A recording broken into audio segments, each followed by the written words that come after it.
Iba't ibang hamon at peligro ang hinarap ng mga tropa ng Pilipinas para protektahan ang ating teritoryo at soberanya, partikular sa West Philippine Sea.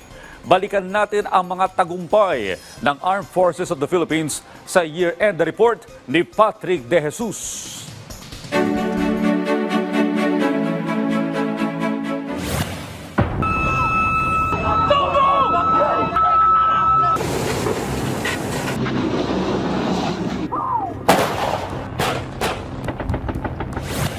As President, I have sworn to this solemn commitment from the very first day that I took office.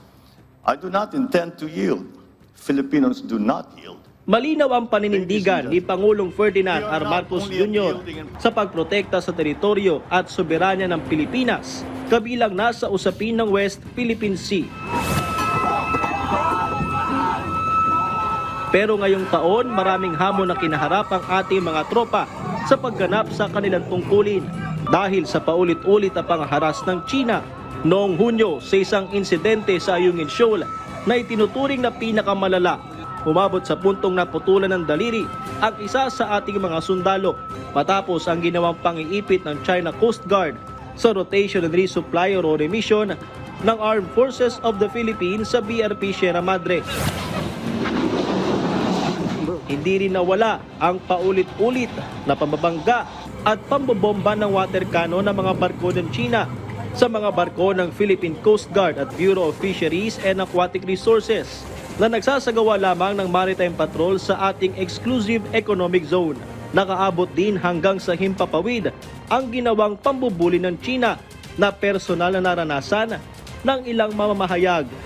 Simula kanina pa nakasunod itong helicopter ng China dito sa ating sinasakyang eroplano ng Bureau of Fisheries and Aquatic Resources. Kung makikita nyo naman, napakalapit nitong helicopter ng China dito sa eroplano ng BFAR na nagsasagawa ng maritime patrol dito sa Scarborough Shoal o Bajo de Masinloc.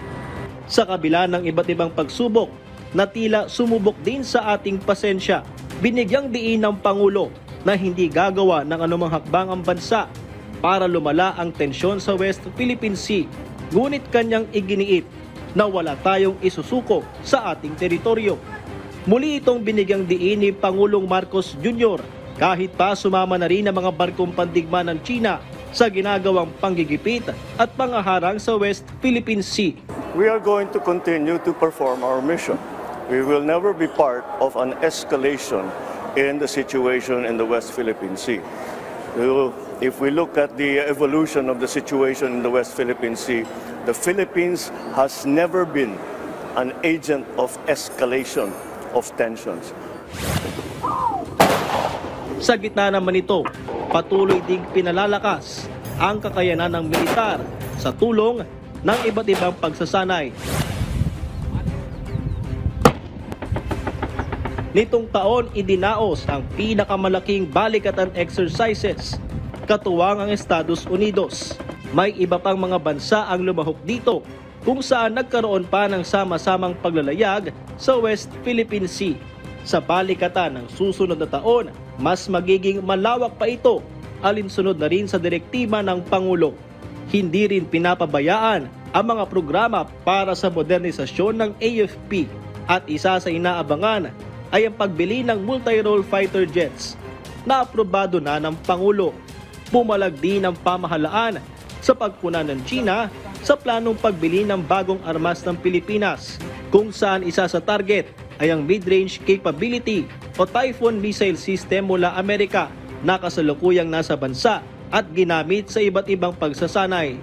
Hindi rin nakaligtas ang hukbong sandatahang lakas sa usapin ng politika, pero sa kabila nito, tiniyak nilang mananatiling profesional, gayon din ang pagiging tapat sa konstitusyon at chain of command. Ang trabaho natin is to protect the Republic of the Philippines, protect its people, defend our territory, and defend our sovereignty and our sovereign rights. Ganito rin ang naging paalala ng Pangulo kasabay ng kanyang pagkilala sa sakripisyo ng bawat sundalo para mapanatili ang kapayapaan sa bansa. Keep up the good work, and we in the civilian government are completely behind you.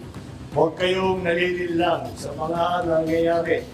Let's stay focused. Pare-pareho tayo. Trabaho ko ba yung makipag-away yan? Trabaho ko ba makipag-debate dyan sa mga walang kwentang bagay? Hindi. Ang trabaho ko, pagandahin ang Pilipinas. Kayo naman, may mission din kayo. Ako si Patrick De Jesus at ito ang Highlights 2024 para sa Bagong Pilipinas.